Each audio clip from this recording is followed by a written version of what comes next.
I want to let you know there will be spoilers for the first couple hours from The Last of Us Part 2 discussed. So if you haven't played it yet, we're diving straight into it. So you might want to bounce and then come back.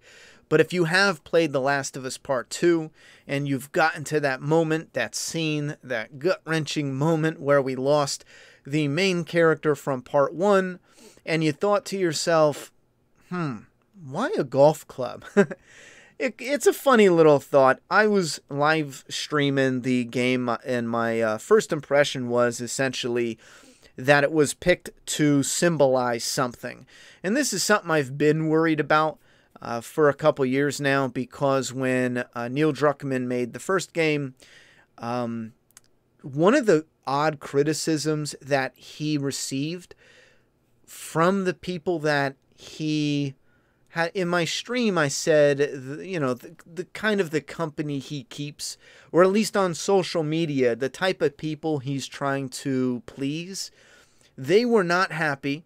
And there's articles about it, about Joel, essentially, being one of the biggest problems. In their eyes, we should have been Ellie, which, from a gameplay perspective, is illogical and stupid. But what do you expect from these people? I don't know why people continue to try to please people like Anita Sarkeesian, for example.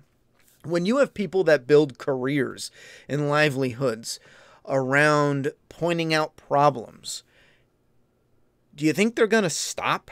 That's why they're relevant. That's why they have a career. That's why they have money. That's why they have connections. That's how they network, by pointing out problems and labeling everyone who disagrees as some type of evil, individual. Anyhow, so Joel ended up being the problem, and that's a topic for another day that we can dissect. We will briefly discuss it here because I do believe instead of using a bat or a club or a hammer or any number of different melee weapons that are actually used in the video game, I do believe Neil Druckmann got rid of his biggest mistake, which, that's not my words, in his opinion and others' opinions, his biggest mistake, which was the white male lead. And he utilized a piece of equipment that is from a sport that is known to be sexist. That's the image it has.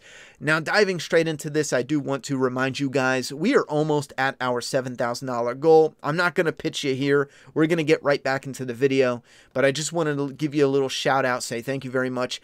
If you're new here, this is my comic. I'm the creator and writer, and when we hit 7,000 on IndieGoGo, there's only 8 days left. Everyone gets a free upgraded foil-plated bookmark right here. It looks gorgeous, but it is a zombie story. Here's a cover to issue 5 if you want, but it contains 5 single comic book issues in one trade paperback, 128 pages. Anyhow, the link is below. You can go and grab that. Now, the sport of golf, even by someone who, I don't play golf, I sure as hell don't want to watch golf, but it is known to have this, or people see it as a sexist sport. Even searching golf, you can see all these articles popping up about can golf ever totally shed its appalling sexist image. Sorry, I thought about reading that whole headline, but you guys can read it there. Women and sexism in golf, the good old boys club. It is just known for having this this image of being sexist, this image of being the boys club. And this is only from 2019. I thought these articles were really old, but here's a newer one. I'm sure there's ones written a week ago, Anyhow, so when The Last of Us Part 1 came out, one of the biggest criticisms came from, like I said, the people that Neil Druckmann aims to please. For example, here's an article that says, The Last of Us aspires to be an interactive mixed company version of The Road. In this case, the story of the relationship between an older man and a 14-year-old girl as they try to survive in an oppressive and deadly wasteland. Almost throughout, however, it is actually the story of Joel, the older man.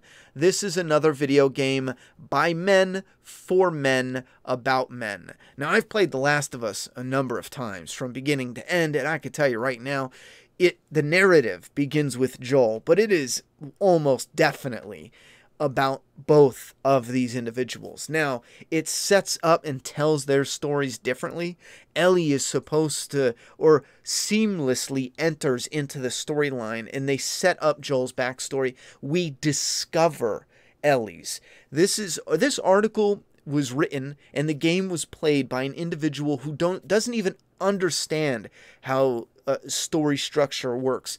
The way this story structure works and the way it's connected to the actual game player is you have an older veteran survivalist, a male figure. You cannot be the female figure if you have the younger, needs to be protected. She's only friggin' 14, for crying out loud. You can't have the player solely begin and play the entire game as her, following the orders and the dominating control and protection of a computer. You can't have the NPC controlling you around. That's why you as the player lead the NPC around until at a genius point in the game they do like a role reversal and you get to play Ellie. It was done beautifully. You didn't expect it. I was totally surprised. I mean, it was the first game. Part 1 is just a frickin' masterpiece. Anyhow, it was bombarded by hate reviews and hate articles and hate comments like this. Now, everyone else, all us normies, everyone who's a normal person, just played the game and loved it for what it was. But everyone else who's a little bit off, a little bit touched, started pointing out ridiculous problems with it. Like, for example, Neil Druckmann chooses Joel to have a daughter, and the daughter dies early on, and this is what kind of creates a flaw within the male character where it closes him off. It closes him off from compassion, from trusting, from caring, from humanity. It blocks his humanity off. Neil Druckmann said, okay, I'm going to give that, I'm going to put out another, female character into the universe, give a female voice actress some work, and immediately it's a problem because why? Because the character dies, and Anita Sarkeesian said, and she made a list saying if females die or if there's violence against them and it pushes the male character to react, then it's a problem because they're using women. Tess was Joel's best friend in the part 1, and you guys can already see where I'm going with this. They said the same thing about her in this very article, I believe. It says, I played The Last of Us not long after watching the second video in Anita Sarkeesian's Absurdly Well-Financed. You had it right with absurdly. Anita Sarkeesian is a fraud. You can look at videos where she's like, I'm doing videos on video games. I never play with them. I don't bother. Go and watch that video, but she openly admits. But then when she finds out she can actually make money shitting on video games and attacking men and then being protected because she can just say that you're a bad person and you're sexist if you disagree with her. I mean, it is one hell of a racket, Anyhow, in her series, 2 roughly half-hour videos so far with at least 10 more promised. Did she even get close to doing 10? Anyhow, she unpacks the crude and unsophisticated male power fantasies that dominate video games from the perspective of an admirer who wants to improve the art form. Again, go and look at that video. One day I'll get it and I'll incorporate it in a number of videos where we're showing her to be the fraud she is. She did not... she was not an admirer at all until she knew she could make money shitting on it. Let's be honest. The second video zeroes in on the women in refrigerator, which this is something that another person, Gail Simone, created, not Anita Sarkeesian. She took what Gail said and then ran with it to try to get some popularity. Anyway, to The Last of Us defenses, blah, blah, blah. And it says how you can control Ellie, and that was like the best choice. In his words, he says, the game begins with a different young woman, and this is where it talks about killing Sarah, basically fridging that character. Yet another major female character is offed in an attempt to ratchet up the emotional and sexual stakes for the player. Now, I believe he's talking about Tess here, which, again, it wasn't a relationship or romance, but whatever. Ellie is such an appealing and unusual video game character. At one point, I found myself rooting for Joel to die so that The Last of Us would become her game, a story about a lost young girl, instead of another look inside the plight of her brooding father figure. To my surprise, the game almost relented, and it talks about playing Ellie for a bit. And I do agree, that was absolutely a great point in the game. And there's even more. I doubt you guys can read the rest here. It's really, it's really difficult to get through this. This one pretty much does the same and says that if any female is killed or hurt or injured and it pushes the male character to protect or seek revenge, it creates this idea that it's all wrong, essentially, and anytime it's done in the future now, it should be scorned or put under the microscope and like whoop-de-whoop. Now, here's the problem with that. A couple problems, actually. I mentioned, first off, you're going to often have anger, revenge, being attacked, go immediately after a friend or a loved one or sibling get injured in movies, comic books, shows, video games. It's always going to happen. Now, Anita Sarkeesian put this list together, and when you listen to a fraud who put a list together, it's like, oh shit, there's probably something here. But the problem is, anyone can put a list together. It doesn't mean shit, Here's an idea that I whipped together in literally 45 seconds. I shit you not. Here is Opie from Sons of Anarchy. It pushed the main character, his best friend, to literally wrap up the whole main story arc for the main character after his death, going to get revenge and completing the main character's story arc, getting revenge for his best friend. It is the Abby and Joel in reverse, except for with a metal pipe instead of a golf club. Because again, Kurt Sutter didn't need any symbolism for his. He went with just a metal pipe, whatever item they had laying around. Now, Herschel's another one. He dies in The Walking Dead, and they go for seasons, right? With this now affected both physically, both how they interact with people, both how they treat people, not just getting revenge on the governor, because it was pretty swift in this particular episode here. I'm thinking of the one that extended further, a little Negan. But with Herschel, it went beyond just getting the immediate revenge, with which a female did end up doing, not even the guy, Anyhow, then we have Glenn here. And again, Glenn was utilized for a female to get revenge, to go to war, to be the first to sit there and say we need to go to war. And there was another female. Abraham's death as well sent another female off on the war path. Who else do we got? We got Hank.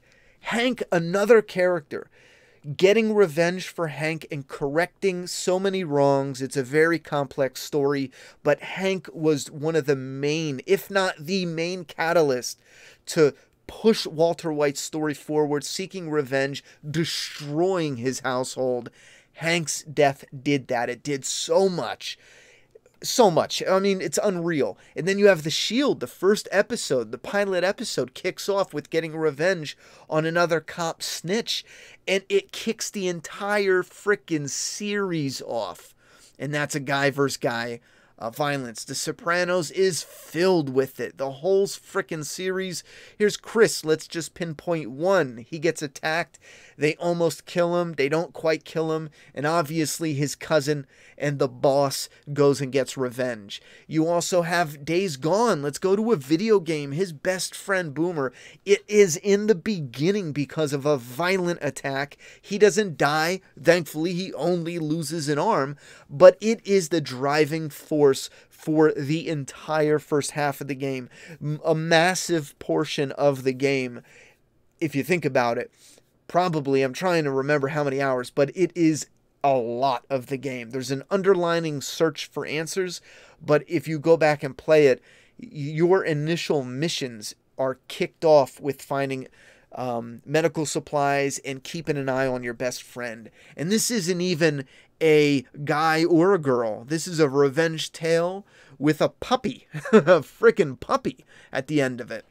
So anymore, when we have a character, either a main character or an up and coming character that is essentially, well, I guess it would have to be a established character that is essentially pushed out or killed off to correct the mistake of putting them in the lead in the first place.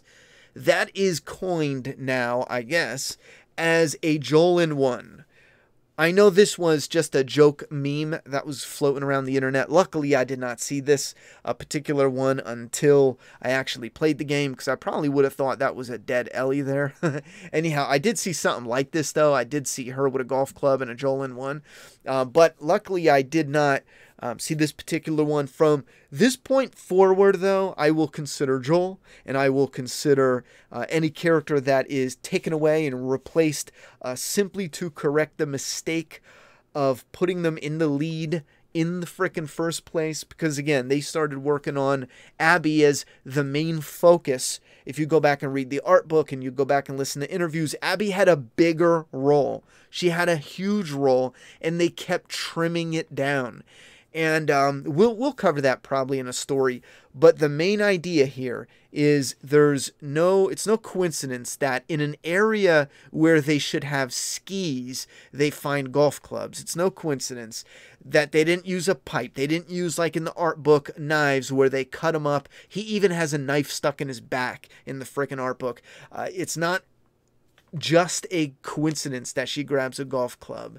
This is Neil's slick way of inserting, in my belief, symbolism, using Abby with her muscles, owning that, utilizing a piece of equipment from a notoriously sexist, in people's eyes, man's sport to wipe out, totally demolish and crush, literally crush a mistake from his past, creating a white male lead and not letting the shine go to the female lead, which, I'll be real with you, I always assumed, I think I mentioned this already, but I always assumed Joel would be wounded with his little fall, or too aged by the time the second and third games came around. I always believed there would be a trilogy, but he'd be too old. So you would learn from the veteran, play as the veteran, and take over as Ellie for the second game. In my heart of hearts, I always knew Joel would die by the end of it. I didn't know they would rush so quickly to get rid of his mistake from the past, but he did. And that leads us to the Joel in 1. You guys can put thoughts and opinions down below, what you think about the symbolism, what do you think about the game, this death in the game. And as I wrap up here, I just want to say this, even though I think is a absolute waste, I do have to say that there's a lot within the game. I even went back and replayed that is still great. The atmosphere, the gameplay, the world, it is fantastic. The attention to detail is incredible. It's just a shame that we got a Joel in 1.